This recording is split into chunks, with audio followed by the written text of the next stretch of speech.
Hello, this is Fabio Santanelli di Pompeo from Rome, and I'd like to update you on the work in progress about the 10th International Breast Surgery Workshop and 6th World Consensus Conference on BALCL.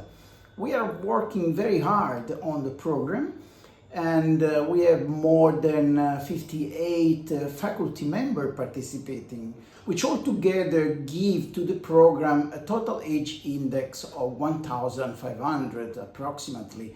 This will mean that there is a high level of science into this program. You will take advantage not only of the program but also of the social life, because this year the Congress will be held in Tampa, Florida. So we expect to have many guests coming from USA, from Europe, and as usual, from all over the world.